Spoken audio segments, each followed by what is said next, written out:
بسم اللہ الرحمن الرحیم۔ تمام سامعین کو ہدایت اسلامک ٹیچنگ چینل پر خوش آمدید کہتا ہوں۔ آج کی اس ویڈیو میں آپ کو بتاؤں گا کہ مدینہ منورہ میں حضور علیہ السلام کی بعثت کے سب سے پہلے خبر کس نے دی۔ اگر آپ کو ہماری ویڈیو پسند آئے تو ضرور اس چینل کو سبسکرائب کریں اور گھنٹی کے بٹن کو ضرور دبائیں تاکہ آپ کو ہماری ہر نئی آنے والی ویڈیو کے بارے میں معلومات حاصل ہو سکیں۔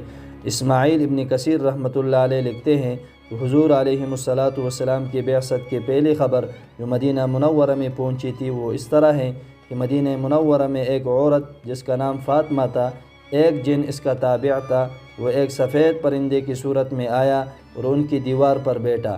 تو اس عورت نے اسے کہا، تو ہمارے پاس کیوں نہیں آتا تاکہ تو ہمارے ساتھ باتیں کرے اور ہم تیرے ساتھ باتیں کریں، اور تو ہمیں خبر دے اور ہم تمہیں خبر دیں۔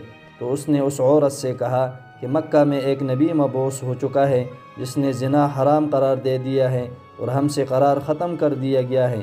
بحوالہ السیرۃ النبویہ لابن کثیر، جلد نمبر 1 صفحہ نمبر 352۔